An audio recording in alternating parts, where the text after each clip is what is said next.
Hello friends, നമ്മൾ diesel വണ്ടി എടുക്കുമോ പെട്രോൾ വണ്ടി എടുക്കുമോ എന്നുള്ള കാര്യത്തിനകത്തുള്ള സംശയം പോലെ തന്നെ കളർ ക്യാമറ എടുക്കണോ ഇൻഫ്രാറെഡ് ക്യാമറ എടുക്കണോ എന്നുള്ള ഡൗട്ട് എല്ലാവർക്കും ഉണ്ട് അല്ലേ. നമ്മളിപ്പോൾ ഡീസൽ വണ്ടി എടുക്കാൻ വേണ്ടിയിട്ട് ഒരു സ്ഥലത്ത് ചെന്ന് കഴിഞ്ഞാൽ അവിടെ നിന്ന് നമ്മുടെ ഈ വണ്ടി സെയിൽ ചെയ്യുന്ന ആൾ അല്ലെങ്കിൽ അതിൻ്റെ ആ ഒരു സെയിൽസ് പേഴ്സൺ നമ്മളോട് പറയും, സാറിന് എത്ര ദൂരം ഓടാനുണ്ട്, ഒരുപാട് ഓട്ടം ഉണ്ടെന്നുണ്ടെങ്കിൽ ഡീസൽ വണ്ടിയാണ് നല്ലത്, അല്ലെങ്കിൽ അതിനകത്തേക്ക് വെറുതെ ഒരു ഇൻവെസ്റ്റ്മെന്റ് ചെയ്യേണ്ട ആവശ്യമില്ല, അതിന് ഒരുപാട് മെയിൻ്റനൻസും കാര്യങ്ങളൊക്കെ വരുന്നുണ്ട്, അങ്ങനെ കുറേ കാര്യങ്ങൾ അയാൾ പറഞ്ഞു തരും. ഇതുപോലെ തന്നെ ഇൻഫ്രാറെഡ് ക്യാമറ എടുക്കുമ്പോഴും അതുപോലെ തന്നെ നമ്മുടെ കളർ ക്യാമറ എടുക്കുമ്പോഴും കുറേ വ്യത്യാസങ്ങളുണ്ട്.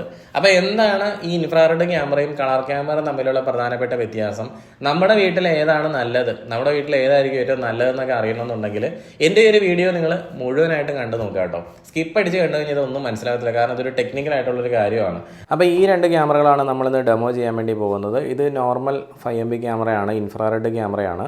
അപ്പോൾ ഇതിൻ്റെ മോഡൽ നമ്പർ വരുന്നത് DS2C16 HOT ITPFS എന്നാണ്. ITPFS എന്ന് പറയുമ്പോൾ ഓഡിയോയും കൂടെ ഇൻബിൽഡ് വരുന്ന ടൈപ്പ് ക്യാമറയാണ്. അപ്പോൾ ഈ ഒരു ക്യാമറ എന്ന് പറയുന്നത് DS2CE10 HFT-F എന്ന് പറഞ്ഞൊരു മോഡലാട്ടോ. HFT-FS ആണെന്നുണ്ടെങ്കിൽ അതിനകത്ത് ഓഡിയോ ഉണ്ടാവും. ഇപ്പോൾ ഈ ഒരു ക്യാമറയിൽ ഓഡിയോ വരുന്നില്ല, പക്ഷേ ഇത് കളർ വ്യൂ ക്യാമറയാണ്, ഫുൾ ടൈം കളർ ക്യാമറയാണ്. ഇത് ഇൻഫ്രാറെഡ് ക്യാമറയാണ്. അപ്പോൾ ഈ രണ്ട് ക്യാമറകളും 5MP ക്യാമറ തന്നെയാണ്. ഇതിൻ്റെ ഡെമോ വീഡിയോ നമുക്ക് ഇതെങ്ങനെയാണ് ഫംഗ്ഷൻ ചെയ്യണം എന്നുള്ള കാര്യം നമുക്ക് നോക്കാം. നമ്മളിത് കണക്ട് ചെയ്ത് നോക്കാൻ വേണ്ടി പോണത് നമ്മൾ കഴിഞ്ഞ ദിവസം ചെക്ക് ചെയ്തുകൊണ്ടിരുന്ന 5 MP DVR തന്നെയാണ് കേട്ടോ. ഇതാണ് നമ്മുടെ കളർ ക്യാമറ. ഞാനിപ്പോൾ അതിൻ്റെ ലൈറ്റ് ഒന്ന് ജസ്റ്റ് അടച്ചു വെച്ചിരിക്കുകയാണ്. അത് ഇതുണ്ടോ, കളർ ക്യാമറയാണ്. കളർ ക്യാമറയിൽ നമുക്കിതുപോലത്തെ ഒരു പ്രകാശം, ഒരു ലൈറ്റ് എപ്പോഴും ക്യാമറയിൽ നിന്ന് വരും. ഇതാണ് നമ്മുടെ ഇൻഫ്രാറെഡ് ക്യാമറ. ഇൻഫ്രാറെഡ് ക്യാമറയിൽ നിന്ന് 2 IR ലൈറ്റുകൾ മാത്രമേ ഉള്ളൂ. ഇതിൻ്റെ സൈഡിലോട്ട് സ്വപ്പം മാറ്റി വയ്ക്കുക, എന്നാലാണ് കാണാൻ പറ്റും. ഇതുണ്ടോ, 2 IR ലൈറ്റുകൾ ഈ ക്യാമറയിൽ നിന്ന് വരുന്നുണ്ട്. അപ്പോൾ കളർ ക്യാമറയിൽ നിന്ന് വരുന്നതെന്ന് വെച്ചാൽ സാധാരണ ലൈറ്റ് തന്നെയാണ്. അപ്പോൾ 2 ക്യാമറ ഞാൻ അടുത്തടുത്തായിട്ട് ഞാൻ വെച്ചിരിക്കുകയാണ്. ഞാൻ ആദ്യം പറഞ്ഞ പോലെ ഇത് രണ്ടും 5 MP ക്യാമറകൾ തന്നെയാണ്.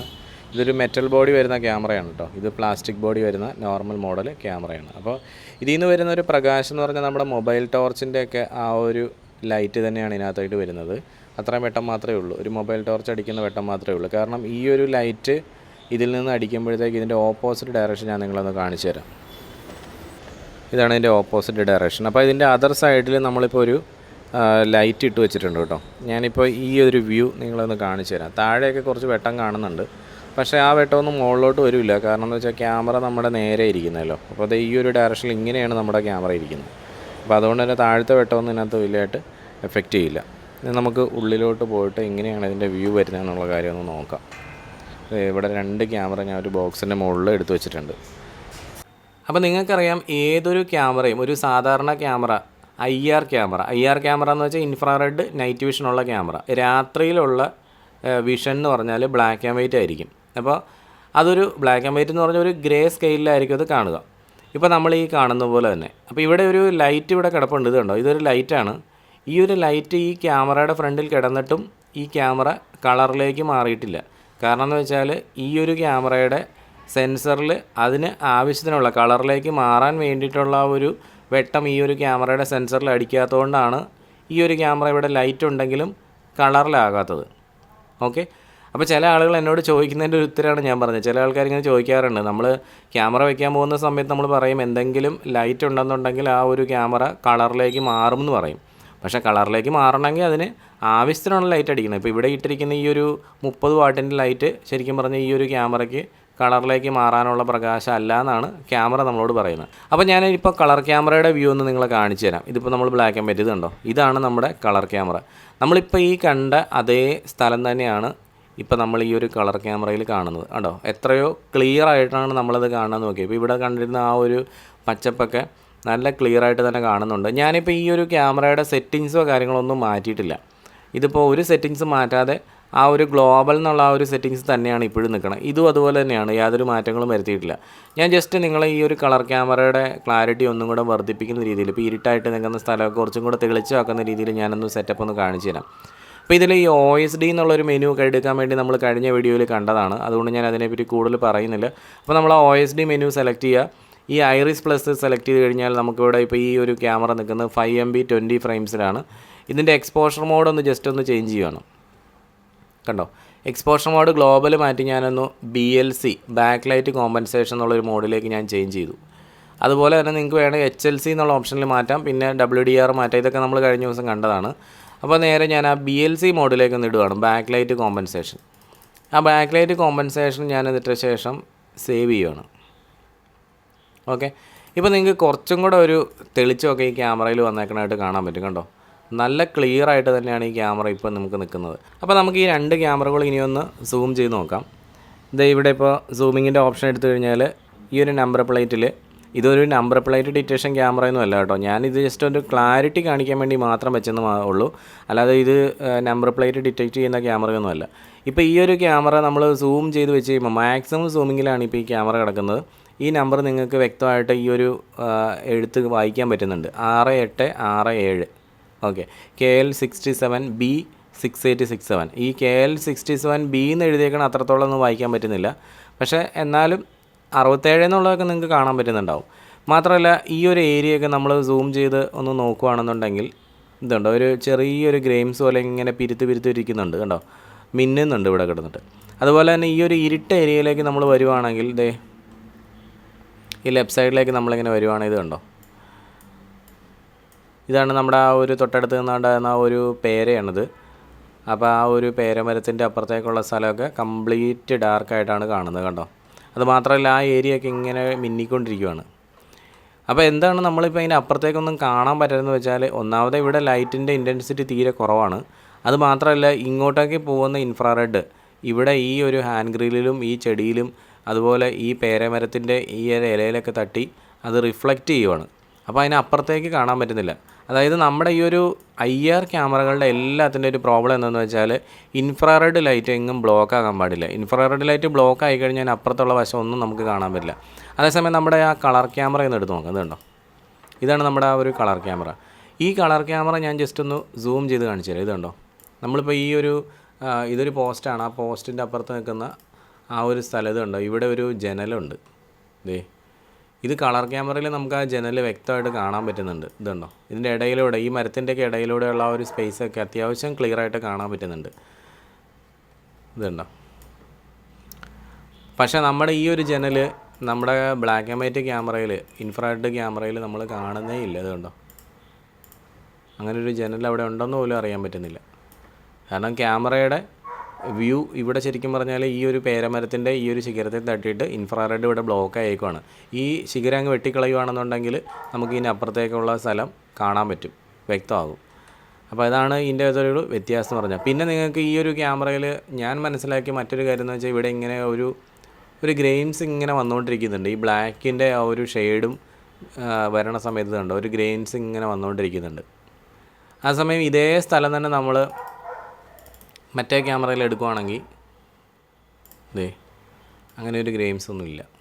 കണ്ടോ, സ്റ്റില്ലാണ്, നല്ല ക്ലിയർ ആയിട്ട് തന്നെ നിൽക്കുന്നത്. നമ്മൾ റിയലായിട്ട് ഈ ഒരു സ്ഥലത്ത് പോയിട്ട് നോക്കുകയാണെന്നുണ്ടെങ്കിൽ ഇത്രയും ഒരു വെട്ടമൊന്നും ഈ ഒരു സ്ഥലത്ത് നമുക്ക് ഇല്ലയെന്ന് തന്നെ ഒന്നും. കാരണം അത്രയും വെട്ടം ഉണ്ടായിരുന്നെങ്കിൽ ഈ ഒരു കാണുന്ന ഈ ഒരു ക്യാമറ ഓട്ടോമാറ്റിക് കളറിലേക്ക് മാറേണ്ടതായിരുന്നു അല്ലേ. അപ്പോൾ ഓട്ടോമാറ്റിക് അത് കളറിലേക്ക് മാറിയിട്ടില്ല. അതിനർത്ഥം ഇത്രയും ഒരു പ്രകാശം ഇവിടെ ഇല്ല. പക്ഷേ എന്നാലും ക്യാമറ ആ ഒരു ചെറിയ ലൈറ്റിനെ പോലും വലിയൊരു പ്രകാശമായിട്ടാണ് നമ്മളെ കാണിക്കുന്നത്. അത് ഭയങ്കര സെൻസിറ്റീവാണ് ഈ ഒരു കളർ ക്യാമറ എന്ന് പറഞ്ഞ പ്രകാശത്തിൽ. അപ്പോൾ ഞാൻ ആ ഒരു ക്യാമറയുടെ ഫ്രണ്ടിലുണ്ടായിരുന്ന ലൈറ്റ് ഞാൻ ഓഫ് ചെയ്തു കഴിഞ്ഞപ്പോഴത്തേക്ക് ഈ ഒരു രീതിയിലാണ് ആ ക്യാമറ കാണുന്നത്. നമുക്കൊന്ന് സൂം ചെയ്ത് നോക്കാം. ഇത് കണ്ടോ, എന്നാലും നമ്പറൊക്കെ വായിക്കാൻ പറ്റുന്നുണ്ട്. പക്ഷേ കുറച്ചും കൂടെ ഒരു ഗ്രെയിംസ് ഇവിടെ കയറി വന്നിട്ടുണ്ട്. കണ്ടോ, ഈ ഒരു ഏരിയയ്ക്ക് കുറച്ചുകൂടെ ഇരുട്ടായതുപോലെ തോന്നുന്നുണ്ട്, അത്രയും ഒരു വ്യക്തത വരുന്നില്ല. കണ്ടോ, ബ്ലാക്ക് ആൻഡ് വൈറ്റ് ക്യാമറ നോക്കുകയാണെങ്കിൽ ഇപ്പോഴും ആ ഒരു രീതിയിൽ തന്നെ നിൽക്കുന്നതായിട്ട് നമുക്ക് കാണാൻ പറ്റും. കണ്ടോ, വലിയ വ്യത്യാസമൊന്നുമില്ല. ആദ്യം ഉണ്ടായിരുന്ന ഒരവസ്ഥയിൽ തന്നെയാണ് അതിപ്പോഴും നിൽക്കുന്നത്, വ്യത്യാസങ്ങളൊന്നും കാണുന്നില്ല. ഇപ്പോൾ ഞാൻ ഈ കാണിച്ച 2 ക്യാമറയുടെയും വ്യൂ കണ്ടിട്ടുള്ളവരെ എന്താണെങ്കിലും നിങ്ങൾ ക്യാമറ എടുക്കാൻ വേണ്ടി പോകുന്നുണ്ടെങ്കിൽ തീർച്ചയായിട്ടും അത് കളർ ക്യാമറ മാത്രമേ എടുക്കുകയുള്ളൂ അല്ലേ. കാരണം ആ ക്യാമറയിൽ നമ്മൾ ഈ ഒരു വ്യൂ കാണുന്ന പോലെ അല്ല ഈ ഒരു വ്യൂ കാണുന്നത്, എത്രയോ ക്ലിയർ ആയിട്ടാണ് കാണുന്നത്. അപ്പോൾ നിങ്ങൾക്ക് തോന്നും ഈ ഒരു കളർ ക്യാമറ എടുത്തു കഴിഞ്ഞാൽ അടിപൊളിയായിരിക്കും, ഇതാണ് ഏറ്റവും ബെസ്റ്റ് എന്ന് നിങ്ങൾക്ക് തോന്നും. പക്ഷേ ഈ കളർ ക്യാമറയ്ക്ക് ചില ഡ്രോബാക്സ് ഉണ്ട്. അത് ഒന്നാമത്തെ ഡ്രോബാക്ക് എന്ന് വെച്ചാൽ, ഇപ്പോൾ നമ്മൾ ഈ ഒരു ബിൽഡിങ്ങിൻ്റെ ഈ ഒരു ഏരിയയിലോട്ട് നോക്കുമ്പോഴത്തേക്കും ഈ ഒരു ബിൽഡിങ് നമുക്ക് വ്യക്തമായിട്ട് ഈ ക്യാമറയിൽ നമ്മൾ കാണുന്നുണ്ട്. ഇതുണ്ടോ, നല്ല ക്ലിയർ ആയിട്ട് തന്നെ കാണുന്നുണ്ട്. ഈ സൈഡൊക്കെ കാണാം. ഈ ജനലും കാണാം. പക്ഷേ അതേസമയം ഇവിടെ ഒന്ന് നോക്കുവാണെങ്കിൽ ആ ജനൽ പോയിട്ട് ഒന്നും നമ്മൾ ആ സൈഡ് കാണുന്നില്ല, മുഴുവൻ ഇരുട്ടാണ് കണ്ടോ. അപ്പോൾ ഇവിടെ ഒരു ചെറിയൊരു പ്രകാശം ഉള്ളത് കൊണ്ടാണ്, അതായത് നമ്മുടെ മറ്റേ ക്യാമറയ്ക്ക് തിരിച്ചറിയാൻ പറ്റാത്ത ഒരു ചെറിയൊരു പ്രകാശം ഈ ഒരു ഏരിയയിലുണ്ട്. അതുകൊണ്ടാണ് ഇതിങ്ങനെ കാണുന്നത്. കാരണം ഇത് ഭയങ്കര സെൻസിറ്റിവിറ്റി ആണ്. ചെറിയൊരു ലൈറ്റ് ഉണ്ടെങ്കിൽ പോലും നല്ല സെൻസിറ്റീവ് ആണത്. അതുകൊണ്ട് തന്നെയാണ് നല്ല വ്യക്തമായിട്ട് നമ്മളത് കാണുന്നത്. അപ്പോൾ ഒരു ലൈറ്റും ഇല്ലാത്തടത്ത് കൊണ്ടുപോയിട്ട് നിങ്ങൾ കളർ ക്യാമറ വെക്കാൻ പാടില്ല. അത് ഒന്നാമത്തെ കാര്യമാണ്. അപ്പോൾ നമുക്ക് എല്ലാവർക്കും അറിയാം, കളർ ക്യാമറകളിൽ നിന്ന് വരുന്നത് സാധാരണ ലൈറ്റാണ്. IR ക്യാമറകളിൽ നിന്ന് വരുന്നത് IR ലൈറ്റാണ്, അതായത് ഇൻഫ്രാറെഡ് ലൈറ്റാണ്. ഇൻഫ്രാറെഡ് ലൈറ്റിന് എപ്പോഴും പെനിട്രേഷൻ പവർ കൂടുതലാണ്. അതായത് ഇതിൽ വേണമെങ്കിലും കടന്നു പോകാനുള്ളൊരു ചാൻസ് എപ്പോഴും കൂടുതലുള്ള ഇൻഫ്രാറെഡ് ലൈറ്റാണ്. അപ്പോൾ അവിടെ ഒരു ചാൻസ് വരുന്നത് വെച്ചാൽ നല്ല ഇടിയും മഴയൊക്കെ ഒരു രാത്രി നമ്മൾ ഈ ഒരു ക്യാമറ വെച്ചേക്കുവാണെങ്കിൽ ഇതിലേത് ക്യാമറയ്ക്കായിരിക്കും കൂടുതൽ വ്യക്തത കിട്ടുന്ന ഇമേജിൽ, കൂടുതൽ ദൂരം കവർ ചെയ്യുന്ന ഏത് ക്യാമറയായിരിക്കും? അതെന്തായാലും എൻ്റെ ഒരു അഭിപ്രായം പറഞ്ഞു കഴിഞ്ഞാൽ അത് ഇൻഫ്രാറെഡ് ക്യാമറ ആയിരിക്കും. കാരണം ഈ ഒരു സാധാരണ നമ്മളിപ്പോൾ നല്ല മഴയുള്ളൊരു ദിവസം നമ്മൾ പുറത്തോട്ട് കുടയും ചൂടി ഇറങ്ങിക്കഴിഞ്ഞാൽ ഈ സാധാരണ നമ്മളൊരു ടോർച്ച് ആ നല്ല മഴയത്തേക്ക് നമ്മൾ അടിച്ചു കഴിഞ്ഞാൽ നമുക്ക് അതിനപ്പുറത്തേക്ക് ഒന്നും കാണാൻ പറ്റില്ല. അപ്പോൾ പിന്നെ ഈ ഒരു കളർ ക്യാമറയുടെ കാര്യം പറഞ്ഞിട്ട് കാര്യമില്ല.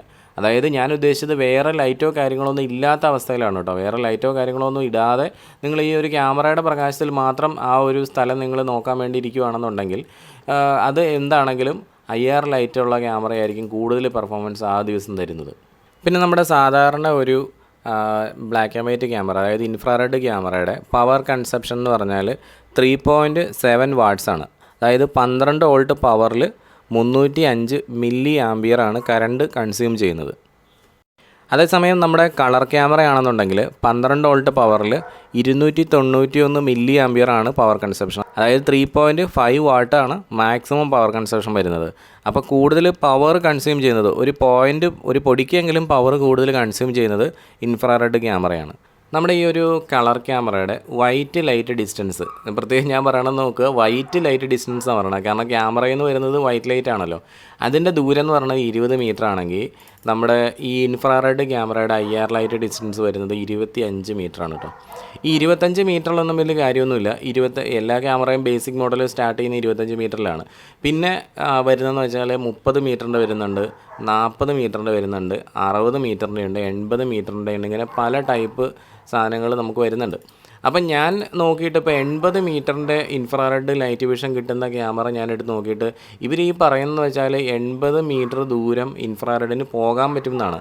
ഇൻഫ്രാറെഡ് ലൈറ്റിന് 80 മീറ്റർ ദൂരം പോകുമ്പോൾ അതിൻ്റെ തൊട്ടടുത്ത് ഇതുപോലത്തെ ഒരു പേരമരത്തിൻ്റെ ഇല നിന്ന് കഴിഞ്ഞാൽ അതോടെ ഇൻഫ്രാറെഡ് ലൈറ്റ് അവിടെ ബ്ലോക്കായി. പിന്നെ അതിൻ്റെ അപ്പുറത്തേക്കൊക്കെ ഇതുപോലെ കറുത്തിരിക്കും.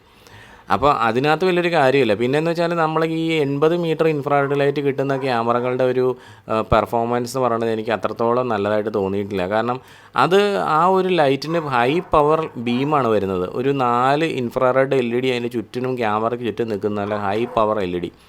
ആ ഒരു ഇൻഫ്രാറെഡ് ലൈറ്റ് ഇങ്ങനെ അങ്ങ് ട്രാൻസ്ഫർ ചെയ്ത് നമ്മളൊരു ടോർച്ച്, നല്ല ഹൈ പവർ ടോർച്ച് അടിക്കുന്ന പോലെയാണ്. അത് എവിടെയെങ്കിലും പോയി തട്ടി തിരിച്ചു വരുന്നു കഴിഞ്ഞാൽ അതിനുള്ളിൽ ഒന്നും നമുക്ക് കാണാൻ പറ്റില്ല. അതിനടുത്ത് നിൽക്കണ ഒരു സാധനവും കാണാൻ പറ്റില്ല. ആ ഒരു രീതിയിലാണ് അതിൻ്റെ വെട്ടം വരുന്നത്. അപ്പം ഞാൻ ആ ഒരു ഇൻഫ്രാറെഡ് ലൈറ്റ് 80 മീറ്റർ കിട്ടുന്ന ക്യാമറയിലൊന്നും ഞാൻ വിശ്വസിക്കുന്നില്ല. കാരണം എന്ന് വെച്ചാൽ അങ്ങനെ ഒരു ക്യാമറയൊന്നും വെച്ചുകൊണ്ട് ഒരു പ്രയോജനം എനിക്ക് തോന്നിയിട്ടില്ല. അങ്ങനെ നമുക്ക് അത്രയും ദൂരമൊക്കെ കിട്ടുന്ന ക്യാമറകൾ വേണമെന്നുണ്ടെങ്കിൽ നിങ്ങൾ ഈ ഇൻഫ്രാറെഡ് ലൈറ്റിൻ്റെ ബീം ലൈറ്റ് നമുക്ക് വാങ്ങിക്കാൻ കിട്ടും. അത് സ്മാർട്ട് ആയിട്ടുള്ള ഡിവൈസുകളൊക്കെ ഉണ്ട്. നമുക്ക് അതുപോലത്തെ വാങ്ങിച്ചു വെച്ച് കഴിഞ്ഞാൽ കുറച്ചുകൂടെ പെർഫോമൻസ് ആയിരിക്കുന്നതാണ് എനിക്ക് തോന്നുന്നത്. പിന്നെ ഈ ഒരു 80 മീറ്റർ ഇൻഫ്രാറെഡ് നൈറ്റ് വിഷൻ കിട്ടുന്ന ക്യാമറയെ പറ്റി ഞാൻ പറഞ്ഞത് എൻ്റെ പേഴ്സണൽ ഒപ്പീനിയനാണ്. നിങ്ങളിപ്പോൾ വെച്ചിട്ടുള്ള ആളുകൾ ചിലപ്പോൾ നിങ്ങൾക്ക് ഇഷ്ടപ്പെട്ടിട്ടുണ്ടാകും, പക്ഷേ എനിക്കതൊട്ടും അത്രയും ഒരു നന്നായിട്ട് തോന്നിയിട്ടില്ല. അതുകൊണ്ട് മാത്രമാണ് ഞാൻ അങ്ങനെ പറഞ്ഞത്. കാരണം എന്താ വെച്ചാൽ 80 മീറ്റർ കിട്ടുമെന്ന് പറഞ്ഞാൽ ഒരു സെയിൽസ് പോയിൻ്റ് ഓഫ് വ്യൂവിൽ മാത്രമായിട്ടാണ് എനിക്ക് തോന്നിയത് 80 മീറ്റർ കിട്ടുന്ന ക്യാമറ. അങ്ങനെ പറയുമ്പോൾ ഒരു സെയിൽസ് പോയിൻ്റ് ഓഫ് വ്യൂവിൽ അത് കറക്റ്റ് ആയിരിക്കും. കാരണം എന്ന് വെച്ചാൽ അവർക്കത് 80 മീറ്ററിൻ്റെ ക്യാമറ ഉണ്ടെന്ന് പറഞ്ഞ് ആരെങ്കിലുമൊക്കെ നോക്കുമ്പോഴത്തേക്ക് അത് മേടിക്കുമായിരിക്കും. പക്ഷേ അങ്ങനെ ഒരു ഉപഭോക്താവ് എന്നുള്ള നിലയിൽ നോക്കുമ്പോഴത്തേക്കും എനിക്ക് അത്രത്തോളം ഒരു എഫക്റ്റീവായിട്ട് അത് തോന്നിയില്ല. കാരണം എന്ന് വെച്ചാൽ അതിൽ നിന്ന് വരുന്ന വെട്ടം ഒരു 10 മീറ്ററിൻ്റെ ഉള്ളിൽ ഒരാൾ നിന്ന് കഴിഞ്ഞാൽ അയാളുടെ ഫേസൊക്കെ അങ്ങോട്ട് വെളുത്ത് നിൽക്കും. കാരണം അത് നമ്മുടെ മുഖത്തടിച്ചിട്ട് തിരിച്ച് ക്യാമറയിലേക്ക് വരുന്ന വെട്ടത്തിൻ്റെ പവർ എന്ന് പറഞ്ഞാൽ ഒന്ന് വേറെയാണ്. അതേസമയം ഈ ഒരു ക്യാമറയാണെന്നുണ്ടെങ്കിൽ ഇത് 25 മീറ്റർ കിട്ടുന്ന ഈ ഒരു ക്യാമറയിൽ നമ്മളിപ്പോൾ ഒരാളവിടെ പോയി നിന്ന് കഴിഞ്ഞാൽ അതിന് മാത്രം ഒരു പ്രശ്നമൊന്നും ഉണ്ടായിട്ട് തോന്നുന്നില്ല. അപ്പോൾ നിങ്ങൾക്ക് ഈ ഒരു ഉദാഹരണത്തിലൂടെ മനസ്സിലായെന്ന് വെച്ചാൽ നമ്മുടെ ഈ ഒരു ബ്ലാക്ക് ആൻഡ് വൈറ്റ് ക്യാമറ, അതായത് ഇൻഫ്രാറെഡ് ക്യാമറയ്ക്ക് യാതൊരു ലൈറ്റും ഇല്ലെങ്കിലും നന്നായിട്ട് പെർഫോം ചെയ്യാൻ പറ്റും. പിന്നെ നമ്മുടെ ഡ്രസ്സിൻ്റെ കളറൊക്കെ കണ്ടുപിടിക്കാൻ കുറച്ച് പാടായിരിക്കും, കാരണം അത് ഗ്രേ സ്കെയിലായിരിക്കും കാണുന്നത്. പക്ഷേ ഈ കളർ ക്യാമറേനെ സംബന്ധിച്ച് അവിടെ ചെറിയ ലൈറ്റൊക്കെ അവിടെ ഇവിടെ കിടപ്പുണ്ടെങ്കിലും ലൈറ്റ് ഇല്ലാത്ത ഏരിയയിൽ ഭയങ്കര മോശം പെർഫോമൻസാണ് ക്യാമറ തരുന്നത്. അതുകൊണ്ടാണ് ഞാൻ പറഞ്ഞത് കളർ ക്യാമറ വയ്ക്കുമ്പോൾ എന്തെങ്കിലും ഒരു പ്രകാശം ഉള്ളിടത്ത് മാത്രമേ നമ്മൾ ഈ കളർ ക്യാമറ കൊണ്ട് വയ്ക്കാവുള്ളൂ. കൂരിരുട്ടത്ത് ഈ കളർ ക്യാമറയുടെ പെർഫോമൻസ് വളരെ മോശമായിരിക്കും. അപ്പോൾ അതുകൊണ്ട് ഈ ഒരു കാര്യം നോക്കിയിട്ട് വേണം നിങ്ങൾ കളർ ക്യാമറ ചൂസ് ചെയ്യാൻ വേണ്ടിയിട്ട്. പ്രത്യേകിച്ച് ഞാനെപ്പോഴും പറയാറുള്ളതെന്ന് വെച്ചാൽ വീടിൻ്റെ ഫ്രണ്ടിലും വീടിൻ്റെ ബാക്കിലൊക്കെ നിങ്ങൾക്ക് എന്താണെങ്കിലും എന്തെങ്കിലും ഒരു ലൈറ്റൊക്കെ കിടപ്പുണ്ടാവും. അങ്ങനെയുള്ള സാഹചര്യത്തിൽ ഈ കളർ ക്യാമറ വയ്ക്കുന്നതുകൊണ്ട് പ്രോബ്ലം ഇല്ല. നമ്മൾ ഈ IP ക്യാമറകൾ, അതുപോലെ അനലോഗ് ക്യാമറകൾ, അതായത് CCTV ക്യാമറകൾ, video door, phone access control machines, biometric machines, അതുപോലെ തന്നെ EPBX മെഷീൻസ്, അങ്ങനെയുള്ള ടെക്നിക്കൽ കാര്യങ്ങൾ മാത്രം ചർച്ച ചെയ്യുന്ന, അല്ലെങ്കിൽ അതിനെപ്പറ്റി മാത്രം വീഡിയോ ഇടുന്ന ഒരു ചാനലാണിത്. അപ്പോൾ അങ്ങനെയുള്ള ടെക്നിക്കൽ കാര്യങ്ങളിൽ നിങ്ങൾക്ക് ഭയങ്കര എന്തൂസിയാസ്റ്റിക് ആണെന്നുണ്ടെങ്കിൽ ഈ ഒരു ചാനൽ ഒന്ന് സബ്സ്ക്രൈബ് ചെയ്ത് വെക്കുക. അതുപോലെ തന്നെ ഇതൊരു സ്ഥാപനം കൂടെയാണ്. നെക്സ സിസ്റ്റം എന്നുള്ള എറണാകുളത്ത് വരുന്ന ഒരു സ്ഥാപനമാണ്. ഞങ്ങൾ സെയിൽ ചെയ്യുകയും ഇൻസ്റ്റലേഷൻ ചെയ്യുകയും ചെയ്യുന്ന പ്രോഡക്റ്റുകളാണ് നമ്മുടെ ഈ ഒരു ചാനലിലൂടെ നമ്മൾ പരിചയപ്പെടുത്തിക്കൊണ്ടിരിക്കുന്നത്. അപ്പോൾ എന്തായാലും പ്രൊഫഷണലായിട്ട് നിങ്ങൾക്ക് IP ക്യാമറകളൊക്കെ വീട്ടിൽ ഇൻസ്റ്റലേഷൻ ചെയ്ത് തരണമെന്നുണ്ടെങ്കിൽ നിങ്ങൾ എന്ത് ചെയ്യുക, നെക്സ സിസ്റ്റം എന്നുള്ള നമ്മുടെ ഈ ഒരു ചാനലിലെ താഴെ കൊടുത്തിരിക്കുന്ന നമ്പറിൽ ഒന്ന് കോൺടാക്ട് ചെയ്യുക. അങ്ങനെയാണെന്നുണ്ടെങ്കിൽ എവിടെ വേണമെങ്കിലും നിങ്ങൾക്ക് കേരളത്തിൽ ഇൻസ്റ്റലേഷൻ ചെയ്ത് തരാം. ഓക്കെ. അപ്പോൾ എന്തായാലും നിങ്ങൾക്ക് ഈ ഒരു വീഡിയോ പൂർണ്ണമായിട്ട് മനസ്സിലായി, ഇഷ്ടപ്പെട്ടു എന്നാണ് ഞാൻ വിചാരിക്കുന്നത്. അപ്പോൾ കൂടുതലായിട്ട് എന്തെങ്കിലും കാര്യങ്ങൾ നിങ്ങൾക്ക് അറിയണമെന്നുണ്ടെങ്കിൽ താഴെ കൊടുത്തിരിക്കുന്ന നമ്പറിലേക്ക് ഒന്ന് വാട്സാപ്പ് അയക്കുക, അതല്ലെങ്കിൽ കമന്റ് ബോക്സിൽ എഴുതി വയ്ക്കുക കേട്ടോ. അപ്പോൾ എല്ലാവർക്കും നല്ലൊരു ദിവസം ആശംസിക്കുന്നു.